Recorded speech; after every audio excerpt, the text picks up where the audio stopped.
አሁን በስልክ ቀጠለ። እናወራለን፣ እናቀዳለን፣ ይመክረኛል፣ ትምህርቴን ያስጠናኛል። ይህ ሁሉ ሲሆን ቤተሰቦቼ ምንም አያውቁም። ከ9 ወደ 10 አለፍን። እሱም ዩኒቨርሲቲ ጨርሶ ምርቃቱ ደረሰ። ጓደኛዬ ልታስመርቀው ከቤተሰቧ ጋር ክፍለ ሀገር ሄዱ። እኔ ግን በስልክ አስመረኩት። 10ኛ ክፍል እየተማርን እሱም ስራ ለመፈለግ ወደ አክስቱ ቤት መጣ። በሰበብ አስባብ ከጓደኛዬ ጋር ቤት መሄድ እሱም ማግኘት ጀመርኩ። ከትምህርት ስንወጣ ይሸኘን ጀመር። እናም አንድ ቀን ከትምህርት ቤት ስወጣ እየሸኘኝ ጓደኛዬ አልነበረችም፣ አስቀድማ ገብታ ነበር። እኔና እሱ ብቻ ሆነን እየሄደ በመንገድ ላይ ወንድሜ ያየን። በጣም ደነገጥኩ። መሆኑ ጠፋኝ። ወንድሜ ባላየ አለፈን። እኔም ሁኔታውን ነግሬው በፍጥነት ከሱ ተለይቼ ወደ ቤት ገባሁ። ክፍሌን ዘግቼ በፍርሃት ተውጬ ጋደም ባልኩበት ወንድሜ በፍጥነት መጣ። በሬን አንኳኳ።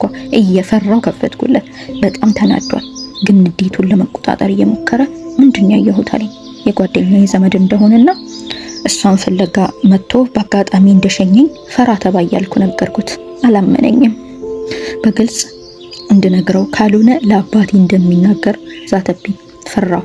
እናም ያወጣ ስለሆነ ይረዳኛል ብዬ ሁሉንም ነገር አሳወቅኩት። ከዛም በተረጋጋ መንፈስ ሰማኝና እሺ በማላቸው ምንም ከሌለ ጥሩ ነው ብሎኝ እሱም መክሮኝ ወጣ። ከዛ በኋላ ብዙም ሳይቆይ ምፈራው ምሰጋው ቀን ደረሰ። ሁሉም ቤተሰብ ተሰብስበው ጠብቁኝ። እናም በመሃላቸው አስቀምጠው ለነሱ ደስታ ለኔ መርዶ ነገሩኝ። ባል እንደመጣልኝና የትልቅ ቤተሰብ ልጅ እንደሆነ አሁን ሊያገባኝ እንደሚፈልግ ነገሩኝ። በእርግጠኛ ቤት የተለመደ ነገር ነው። ሁሉም እህቶቼ የተዳሩት ደንብ ነው። ለኔ መርዶ ሆነብኝ እንጂ ምለው ጠፋኝ። በጣም ደነገጥኩ። እንባዬ መፍሰስ ጀመረ። አባቴ ምን ሆነሽ ነው? ሁሉም እህቶችሽን የዳርኩት በልጅነት ነው። ምን አዲስ ነገር አለ አለኝ። እናቴም እህቶቼም በጥያቄ አይን ያዩኛል። ወንድሜ ሁሉንም ስለሚያውቅ ዝም አለ። አባቴ ኮስተር አለ። የምሰጠው ምክንያት ሲጠፋኝ ትምህርቴን መጨረስ አለብኝ፣ ዩኒቨርሲቲ መግባት መመረቅ እፈልጋለሁ፣ አላማ አለኝ አልኩት። አባዬም ይሄንማ እኔም የምፈልገው ነው እኮ ኒካህ አሁን ያስርሻል፣ ትምህርትሽን ጨርሰሽ በግል ትማሪያለሽ፣ ከዚያ ወደ ትዳር ብሎ ምክንያቱም ዶጋ አደረገው። በእርግጥ እህቶቼም አንዷ ስትቀር ሁሉም አግብተውን የተመረቁት ስራ ይዘዋል። እናም ምንም ሳልል ከቦታው ዞር አልኩኝ። ኩለት በጣም ደነገጠ።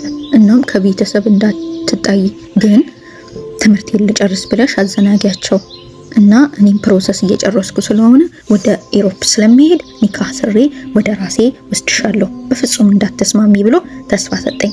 እኔም በጣም ደስ አለኝ። ሚደውዬ ትምህርቴን መጨረስ እንዳለብኝ አባይን እንዲያሳምንልኝ ተማጸንኩት። እሱም ለካ ማግባቴን ነው የሚፈልገው። በፍጹም ልጁን አውቀዋለሁ፣ ያስተምርሻል፣ አንቀባሮም ያኖርሻል፣ በሁሉም ነገሩ ደስተኛ ነን፣ ማግባት አለብሽ ወስነናል አለኝ። ሁሉም ነገር ግራ ገባኝ።